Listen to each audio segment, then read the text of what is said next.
Nandi Hayayamo Jayom Vishnupad Paramahansa Padaprajak Acharya Astarja Sri Shivan. This can be with the founder Charles of Grace A.C. Bhaktivedanta Swami. Maharaj Prabhupada Ki Jai. Nitya Lila Prabhupada Om Vishnupad is Divine Grace.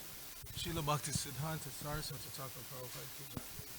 Ananta Koti Vaishnava Vrinda Ki Jai. Nam Acharya Srila Haridas Thakur Ki Jai. Prem Se Kahosh Krishna Chaitanya Prabhu Nityananda Shri Advaita Gadadhara. Shri Vasari Gaur Bhaktivinoda Ki Jai. Shri Radha Krishna Gopa Gopanath Shama Kunda Radha Kunda Gira Govardhan Ki Jai. Shri Brajamumana Madam Ki Jai. Shri Navadip Mayapur Dham Ki Jai. Shri Nachal Jagannath Puri Dham Ki Jai. Ganga Mai Ki Jai. Jamuna Mai Ki Jai. Bhakti Devi Ki Jai. Shrimati Tulsi Maharani Ki Jai. The most beautiful Lordship Shri Shukmini Dwarkadish Ki Jai. Shri Shukmini Dwarkanath Ki Jai. Shri Jagannath Baladev Subhadra Ki Jai. Shri Gaurnitai Ki Jai. Samaveta Bhaktivinoda Ki Jai. Going back to home, back to Godhead Ki Jai. ISKCON Los Angeles Yatra Ki Jai. Brihad Madanga Transcendental Book Distribution Ki Jai. International Food for Life Transcendental Prasadam Distribution Ki Jai. Shri Harinam Sankirtan Ki Jai. Nitai Gaur Premanandi. Hari Hari Bol. All glories to the assembled devotees. All glories to the assembled devotees. All glories to the assembled devotees. All glories to Shri Shri Guru and Gauranga. Glories to the Prabhupada.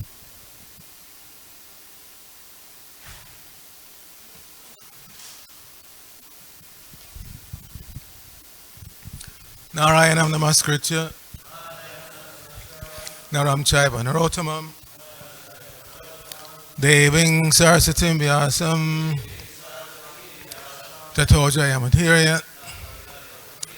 Before reciting the Srimad Bhagavatam, which is our very means of conquest, let us offer respectful obeisances unto the personality of Godhead, Lord Narayan, unto Narayan Rishi, the supermost human being, unto Mother Saraswati, the goddess of learning, unto Srila Vyasadeva, the author, and unto Srila Prabhupada, who is the translator, commentator, and our spiritual master. Nashta Prayeshu Abhadreshu Nityam Bhagavata Sevaya Bhagavati Uttama Shloke Bhaktir Bhavati Naistiki. By regularly attending the Srimad Bhagavatam class and by rendering service unto the pure devotee, all that is troublesome to the heart is almost completely destroyed, and loving devotional service unto the personality of Godhead, whose worship of transcendental songs becomes established as an irrevocable fact.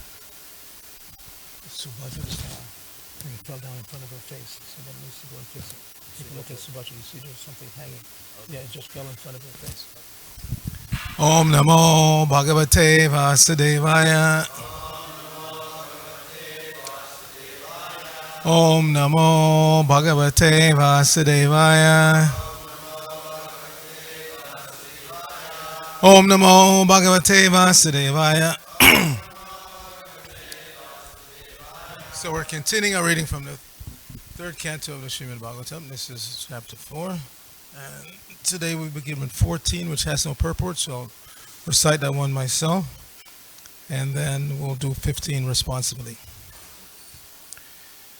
Ityajitoktak paramasya pongsak pratikshana nugraha bhajanoham snehottaromas kalitak sharastang munchan chuchach pranjalir abhase. Translation. Uddhava said, O Vidura, when I was thus favored at every moment by the Supreme Personality of Godhead and addressed by him with great affection, my words failed in tears, and the hairs on my body erupted. After smearing my tears, I, with folded hands, spoke like this. Okay, 15 we'll do responsively. Ko Nu Isha Te Pada Saroja Bhajam Sudolabo Arteshu Chaturshu Apiha Tathapi Naham Pavrinomi Bhuman Pavat Padamboja Nishevana Notsaka Konvishate Pada Saroja Bhajam Sudurlaborte Shuchaturshvapiha Tatapinahang prabhinomi bhuman bhavat padam bhojani shevanotsakaha. So be aware, you have to run these words together. That first word, if you look in the synonyms, is kaha. But to keep the meter, it's run together with the word after that, and nu becomes NV, so you can run it in together. So don't try to, recite them separately. Listen carefully. Konvi shate pada saroja bhajam sudurla borte shuchatur shvapiha tatapinahang prabhinomi bhuman bhavat padam bhojani shevanotsakaha. Konvi shate pada saroja bhajam sudurla borte shuchatur shvapiha tatapinahang prabhinomi bhuman bhavat padam bhojani shevanotsakaha. Please chant.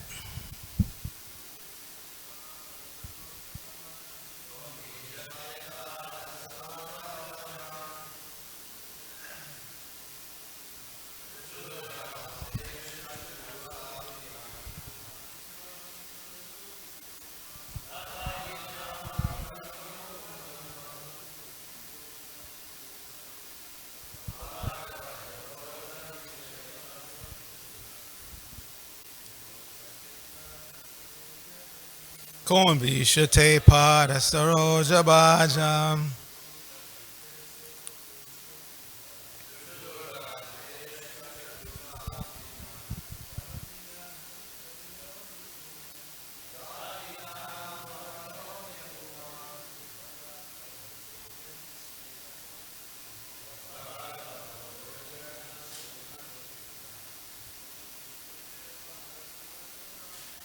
Konvi shate pada saroja bhajam sudurla borte shuchatur shvapiha tatapinahang prabhinomi bhuman bhavat padam bhojani shevanotsakaha. Konvi shate pada saroja bhajam sudurla borte shuchatur shvapiha tatapinahang prabhinomi bhuman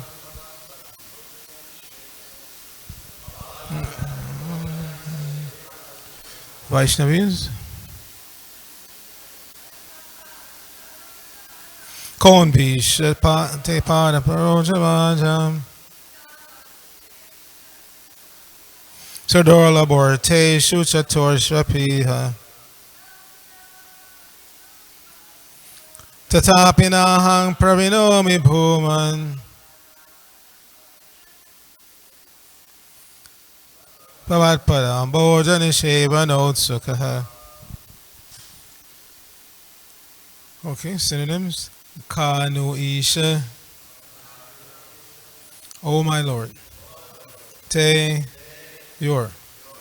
Pada Saroja Bhajam, of the devotees engaged in the transcendental loving service of your lotus feet. Sudurlabha, very difficult to obtain. Arteshu, in the matter of. Chaturshu, in the four objectives.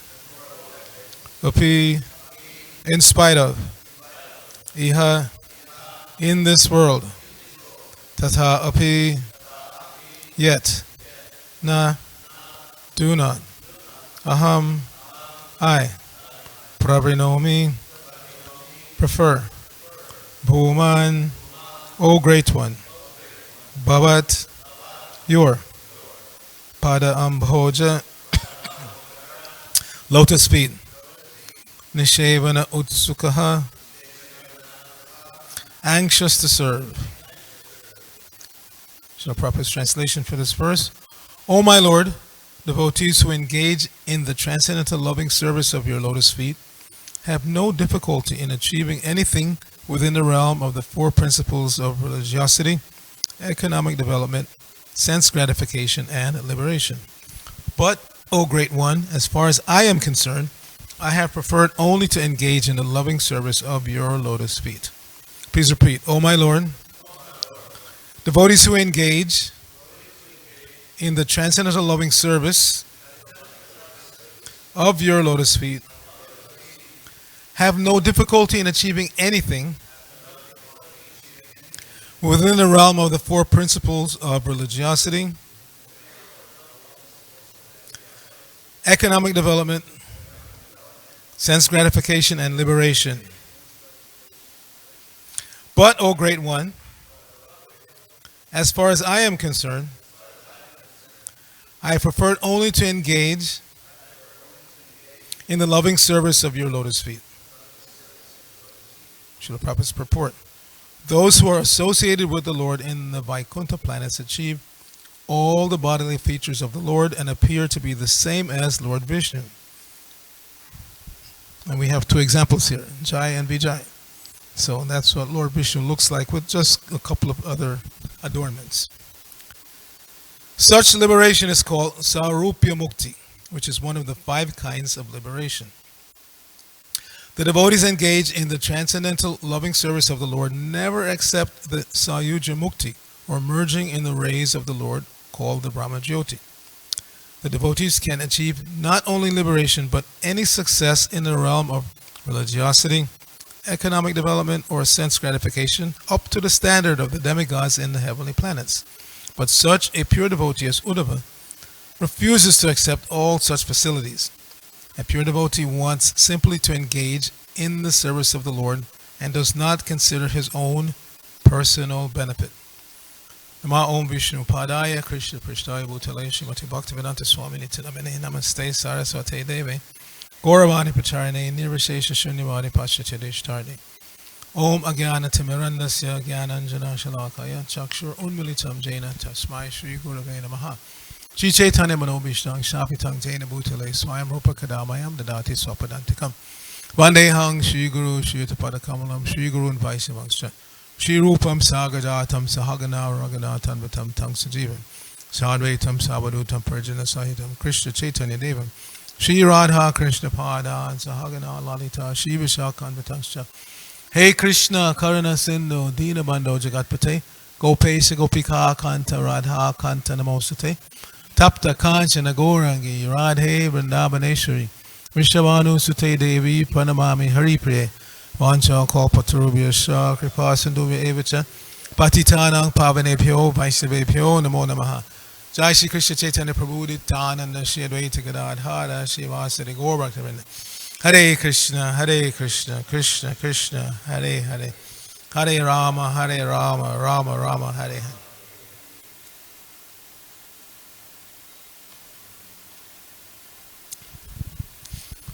So this requires some mature understanding, because here it's stated at the end of the purport that Uddhava, being a pure devotee, would not accept any kind of liberation or material opulence. Or so does that mean he was living like a beggar on the street, wearing torn cloth? And no, sometimes people totally misunderstand it. And in India today, they still misunderstand that. They think a sadhu is somebody who walks around practically naked. Some of them do, the Naga Babas. And, doesn't have a house anywhere, doesn't own any possessions. And what a great soul. Oh, sadhu. Never mind he's smoking bidis or ganja or, has a couple of girlfriends and, No. As long as he's dressed like that, ashes smeared on the forehead and hardly any clothing, oh, he's a sadhu. No. A sadhu, proper stated over and over again, is a devotee of the Lord. And a devotee of the Lord can exist in any way that fits into the Lord's pastimes. Kolavet Sridhar, he was very poor. thatched cottage with holes so the rain would come in. And because he was chanting in ecstasy all night, the neighbors thought he was crying because he was hungry. So they would say, hey, go eat something. Stop the noise. No, he was chanting Hare Krishna in ecstasy. And he wasn't begging for any money. He was selling his banana leaf plates and bananas. Whatever income he gave, 50% he was using for worshiping the Ganges. Lord Chaitanya would come to him daily and bargain with him. Kolovich, you're cheating the public. You're selling these bananas so expensive. I'm not even going to pay you. I'm just going to take them. Ecstatic exchange. And he wasn't begging. Later on, when the Lord showed his Mahaprakash, showed all the devotees that he really was the Lord. He wasn't just a devotee of the Lord. So he called Kolovich Sridhar and he asked him, what do you want, Kolovich? I'll give you anything. No, my Lord, just lifetime after lifetime, please come and steal my bananas. Didn't want any money. So that's one level of existence for the devotees. But it's not that all devotees have to be on that level. On the other extreme, we have the Pandavas. Although they were put into difficulty, they manifested great opulence. Their palace and Prataparuja in Lord Chaitanya's pastime, king of Orissa, vast wealth. So the devotees are not so easy to understand because even though they don't want Krishna, Prabhupada, he was Prabhupada when he came penniless and when he left this world with millions of dollars at his disposal. So the point is that the devotee is not affected by any situation. Doesn't matter where they are, how much they have or don't have. Whatever they have, they use in Krishna service. Uddhava himself, he was living in Dwarka with Krishna. It's not that he was living on the street begging. He was living, I'm sure, in one of the palaces. He was living a very opulent lifestyle because that's the lifestyle that Krishna manifested, and Krishna wanted him as his companion under those circumstances. So it's not that the Lord himself was being served like we serve the devotees, the deities here, but the devotees were living on the street begging. No, they live on the same level. So it's not so easy to understand a Krishna devotee. Because even though the devotees are not praying for these things, they don't want them. Still, when they come by the Lord's arrangement, they know what to do with it. Prabhupada made fun, poked some fun at. He says in India you have some of these so-called advanced spiritualists. When people try to give them money, say, no, I don't take money. Prabhupada said, we're not so fool. Gimme. Gimme. Because I know what to do with it. And you saw what Prabhupada did with money. Book production and distribution, temples, festivals. The devotees of the Lord know what to do with money. So they don't foolishly shun it. They don't go, oh, don't give me. No, gimme. Money is the honey. Give me. Because the devotees know how to properly spend Krishna's money. They're not foolishly thinking that it's theirs. When the Pandavas were ruling the whole planet, Yudhishthira was the emperor of the entire world. And his descendant, Parikshit Maharaj, same thing. Emperor of the whole world. They weren't foolishly thinking that the planet belongs to them. No, they know it's Krishna's property and it has to be used properly in his service. So similarly, when the devotee is given opulence, so many temples and cars, and Prabhupada would say, he said, some people are very amazed by someone who can produce an apple, apparently magically. But he said, around the world, I have so many temples, and in each temple there's so many devotees and so many vehicles and so many apples. I don't have to show any magic. So many apples. So this is a devotee. They're not foolishly thinking that things belong to them. They know it belongs to Krishna. So here in today's verse, it is being stressed again that the devotee, just by being a pure devotee of the Lord, they get everything. Dharma, artha, kama, moksha. Everything comes along. And this is stated by a very famous devotee, Bilva Mangala Das Thakur. He, most of you know this story, but we have some new devotees here, so I'll just tell briefly that Bilva Mangala Thakur, he took birth in a well-to-do Brahmin family, so he was raised properly in Vedic culture. But somehow or other, he developed an attraction for this prostitute. Now, we should understand when Prabhupada uses the word prostitute, which he used many times in his classes, it's not like we think of some woman walking up and down the street looking for somebody to pay money and, enjoy her body. Not like that. A kept woman, what we would call in today's language a mistress. So there were such women when Krishna was on the planet, even 5,000 years ago.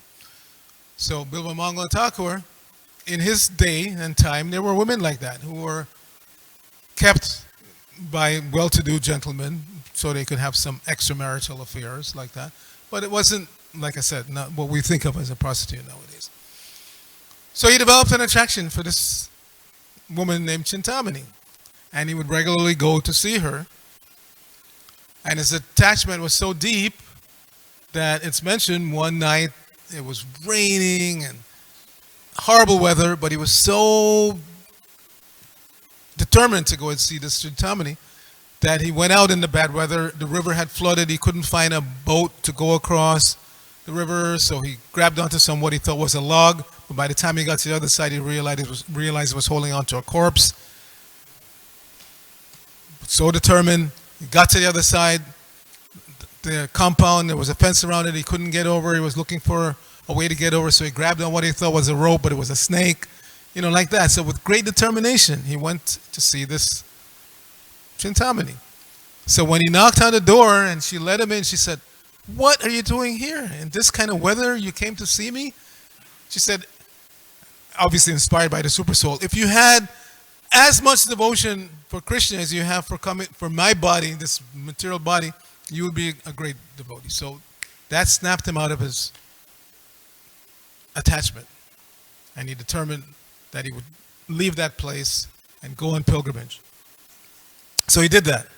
That much determination he had. So he left home, was going on pilgrimage to the holy places, and along the way, again, developed an attraction for a woman.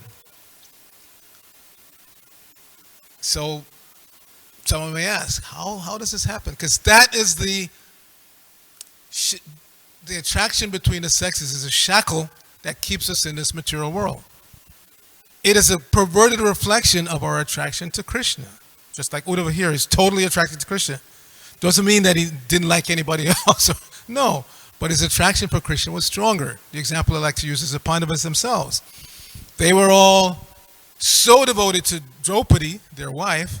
One of their, each of them had other wives, but Draupadi was the common wife of the five of them. That's another story we can tell some other time. But they were so attracted to her and devoted to her that the whole Mahabharata war, Kurukshetra war, was fought just because she was dishonored. In other words, they were willing to risk their own lives to uphold the honor of their wife Draupadi. But when it was time to go back to God, it is stated in the Bhagavatam, the five of them walked out of the palace and didn't even look back. They knew it was time to go home, back to Krishna. So their attraction for Krishna was so strong, they left everything. Draupadi, their mother Kunti, that they were completed. Kunti and Draupadi happened to see them leaving, and then they also followed. But my point is, when we hear that a pure devotee is attracted to Krishna, it doesn't mean that they don't like anybody else or they have no attraction for anybody else. It just means that the attraction to Krishna is strongest. And that's what we're trying to revive. Right now our attraction, speaking for myself, is still there to Krishna's energy, not completely to Krishna. So that's the mixed stage. So Bilvamangala Thakur obviously was exhibiting this mixed stage of devotion. He had some attraction to Krishna. He wanted to go on pilgrimage to strengthen that attraction. But along the way, his attraction to matter manifested again. So he became attracted to this beautiful woman that he happened to see, but she was married. So he followed her home, and when he got to the home, the husband came and said, "What's going on?" And he was honest. He said, "I have to be honest. I'm attracted to your wife." And the husband, it stated, you could see that he was not just some weird guy. He was obviously a high-class brahmana. So the husband, some may object, how could he do this? But the husband said, "You're a high-class Brahmin gentleman. You're attracted to my wife. You can enjoy with my wife." And Bilvamangala Thakur became so horrified by his desire to enjoy somebody else's wife that he asked the wife to give one of her hairpins. And she gave the hairpin, and he used it to voluntarily blind himself. Now, we're not saying any of you should do that if you're still attracted to the opposite sex. Don't go out and blind yourself. That's not the solution. But Bilvamangala Thakur was setting an example. So in that blind state, he wound up in Vrindavan. And even though he was blind externally, internally he was seeing Krishna and associated with Krishna every day. And he wrote so many nice scriptures. We accept them as scriptures. So many nice poems about Krishna. Because one of the 26 qualities of a devotee is kavi. The devotee becomes very kavi doesn't just mean a poet, because many people consider themselves to be poets, but they just write nonsense. I know myself. I thought I was a poet when I first joined the movement. I wrote some poetry about my realizations of. I wouldn't even repeat to you what I wrote. But poetry in the sense of in the Vaishnava sense means very strict adherence to Sanskrit meter and like that. There are rules for writing Sanskrit poetry. So he wrote very nice poetry, one of which is called Krishna Karnamrita.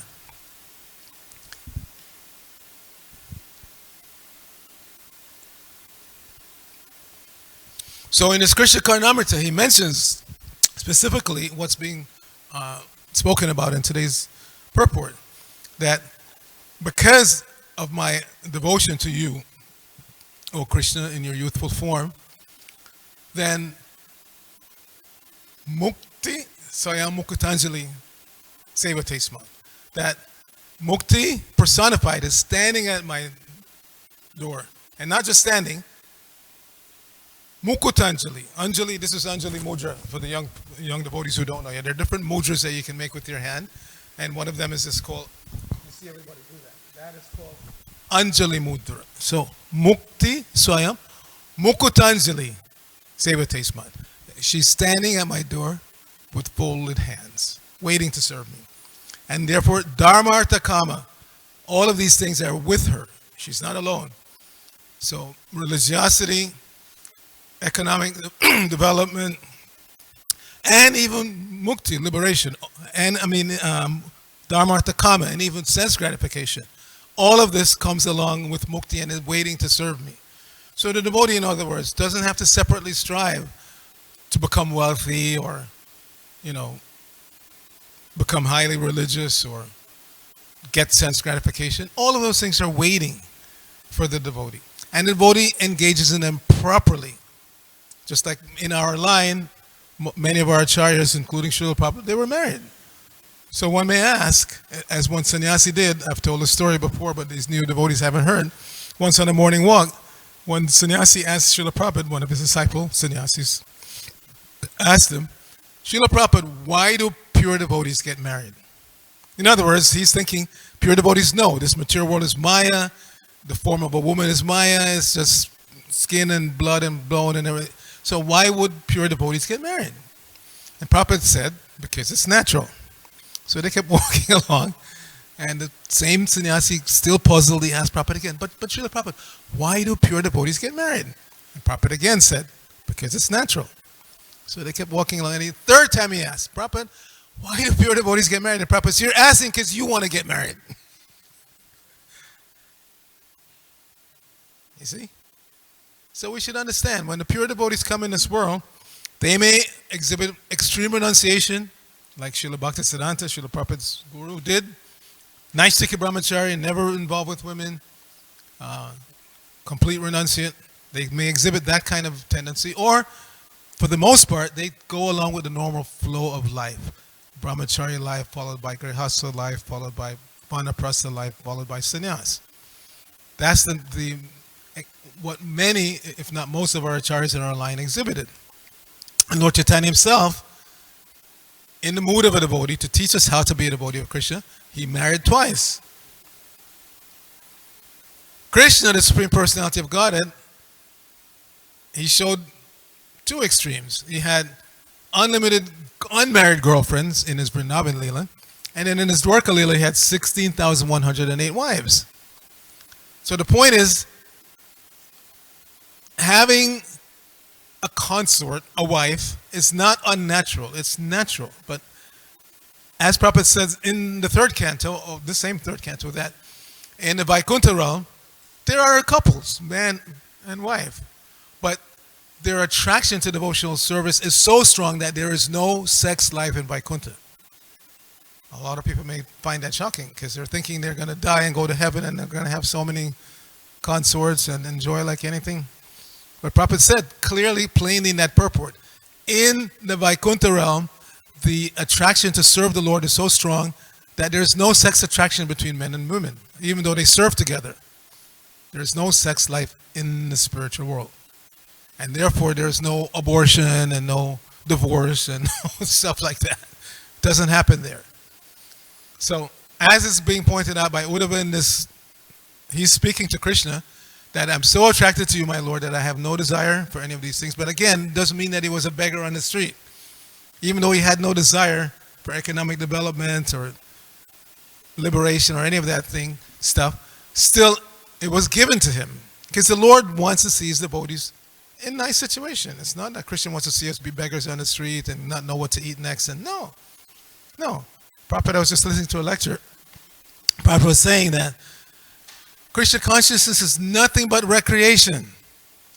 You come to the temple, you chant, you dance nicely like our Bhakta Emil here. He's always dancing. That's natural. It's natural to dance in the kirtan. Don't hold yourself back. Of course, we try not to be too wild, but we dance and we jump. It's natural. I first came to this temple in 75 as a young man, young brahmachari. And we were so full of energy when Prabhupada would lead a kirtan or any of the senior devotees would lead kirtan. We were jumping so high. I remember my feet were literally above that altar. I could jump so high back then. Can't do that anymore, but could jump really high because I grew up playing basketball on concrete in New York. So to jump up and down on a marble floor was nothing. So dancing, Prabhupada said, is recreation. Chanting is recreation. When you get tired, you take prasadam. That's recreation. He said our process is nothing but recreation. So somebody may say, well, what about going out on the street and approaching people with books? Ask these devotees who've been doing it for decades. Recreation. They look forward to it every day. They're planning. I see Brigapati right after class. He's out there with the band. He's packing, he's planning, he's calling Sachitanoi where we're going to go. It's recreation. They're enjoying. In the beginning, it may seem painful. To me, it seemed painful. They would, even though I was at the BBT and most of the times I didn't have to go out, sometimes when things were a little slow, they would put us in bands and we'd have to go out for a week or so and distribute books. And for me, it wasn't natural. It was like... But for someone who surrendered, like Brigapati, like Sachitanoi, it's pleasure. Ask them. They enjoy going out and approaching... Excuse me, sir. Or now they're doing... that's the way they used to be at the airport. I know, I've gone out with him at the airport. Hey, where are you going, man? Stop. He stopped even O.J. Simpson. One Christmas... No, not me. One Christmas marathon, I was out with Brigo at the airport, LAX. And O.J. Simpson came in with his two children. And Brigham stopped him and tried to give him a book. He said, So he left, went down the concourse. And on the way back, he only had one child. The other one had gone, I guess, on a trip somewhere. So Brigham stopped him again and gave him the Bhagavad Gita. And he didn't want it, but his son, I think it was his son, said, no, take it. And he took the book and he said, I don't even know why I'm giving you this money, but he gave him, what did he give you? $5. So I'm convinced that those $5 saved him from, they finally put him in jail for supposedly murdering his wife. But if he hadn't bought that Gita from Brigu, he probably would have been killed, sentenced to hang or something. So any little engagement with a devotee of the Lord, you take one book, one pamphlet, give a few dollars, makes your future bright. It's the beginning of the end of your material existence. So again, today Uddhava is showing pure devotees, they don't want these things.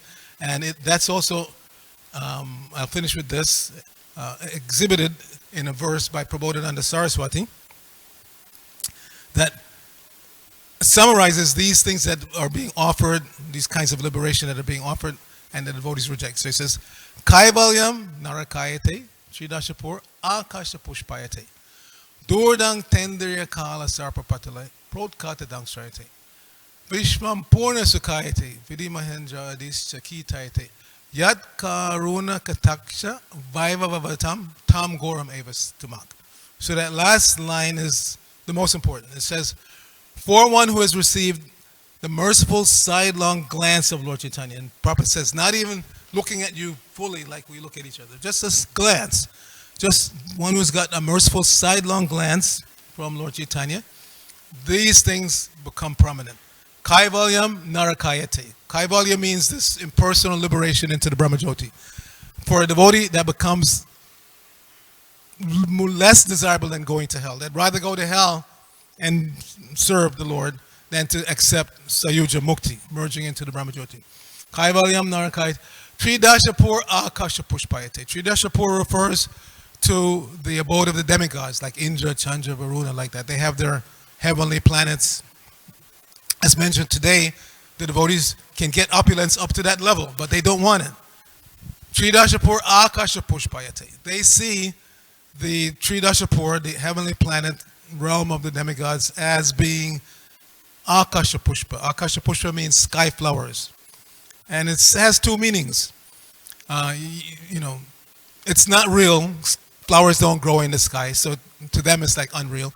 And also, if you take some flowers and you throw them up in the sky, they don't stay. Go up for a second and then come back down again. So to the devotees, they intelligently know that to go to the heavenly planets and enjoy, you don't stay there. You have to come down again. Jinye punya marcha loka prashant. So, then Dordang Tendriya Kala Sarpapatalai. Protkatadang Straight. Many of the yogis, they leave the cities and towns, they go up into the Himalayas, live in a cave somewhere. Why? Because they're afraid of their senses being agitated and interacting improperly. In other words, they don't want to be attracted to women or money or whatever, so they go to some cave. But the devotees don't need to do that. For the devotees, the senses are still there, but they're compared to Sarpa, with snake. Sarpa means snake, with broken fangs. If a cobra were to come in this room, we would all run. But if you know the fangs have been removed, then they're not dangerous anymore. They can't bite you because they inject the poison, the venom, through the fangs. So if they have no fangs, then nobody's afraid. Then, Vishwa Purnam Sakayate. We're telling everybody that this material world is a place of misery. Dukalayam Shashvatam. But it seems the devotees are seeing it as a happy place. How is that? How so? Because like Uddhava, the devotees are seeing Krishna, Krishna's lotus feet, serving Krishna's lotus feet. So no matter what happens, they're happy. I was just reading, because now we're on the verge maybe of nuclear war, and Prabhupada said, some devotee asked Srila Prabhupada, is there going to be nuclear war and what would happen? And Prabhupada said, yes, there may be, but they cannot stop Lord Chaitanya's movement. Not even a nuclear war can stop Lord Chaitanya's movement. Because it is the will of the Lord. It will go on. So don't be afraid. This Sankirtan movement cannot be stopped, he said. It is the will of the Lord and it will go on no matter what. So the devotees are happy. They don't, and we see right now in Ukraine, again, I'm in touch with these devotees practically every day. In some of the hardest hit places like Kharkiv, which is just 25 miles from the border with Russia, they get bombed every day. The devotees are going out every day distributing prasadam and books. They go into the subways, which is where most of the people have to stay because of the bombs. They put up table with books and they distribute 700 plates a day, as much as they can. As much boga as they can get. They make prasadam and they go out and distribute. And people are saying, oh, these Hare Krishnas are our saviors. So just see, even in the hardest times, Krishna consciousness can be spread if we're determined. So yes, the devotees, even though this is a place of misery, this world, and we see how miserable one person can make so many millions of people. One person is behind this whole thing. And because of that one person, millions, about 4 million people have had to leave Ukraine. So, and again, getting bombed. And even those devotees, there were some of the devotee family in Mariupol, which is one of the worst hit places. They practically leveled that city. So finally, this one devotee family that I know of anyway, maybe others, they were able to leave. But the Russians didn't allow them to stay in their country. They took them from Mariupol into Russia and put them in a camp. So yes, they're better off than being in Mariupol, being bombed, but now they're stuck in a camp in Russia. It's, people are speculating the Russians are going to hold them hostage to try to negotiate and get what they want. But again, devotees in all circumstances, if they just keep chanting Hare Krishna, Hare Krishna, Hare Krishna, Krishna Krishna, Hare Hare, Hare Rama, Rama Rama, and distributing books, distributing prasadam to the best of their ability, then we feel protected by the Lord, and we don't have to worry. It's all in Krishna's hands. He's in. One of the last things Prabhupada said before he left this planet was, Krishna is in complete control. That is Krishna consciousness. So we always have to be conscious, he was advising us, that wherever you are, whatever is going on, whether you're dancing on the pier or you're in some university distributing books or you're in a war zone, Krishna is in complete control. That is Krishna consciousness. Rataraj Srimad Bhagavatam ki jai. Srila Prabhupada ki jai. Gaur Bhakta Vrinda ki jai.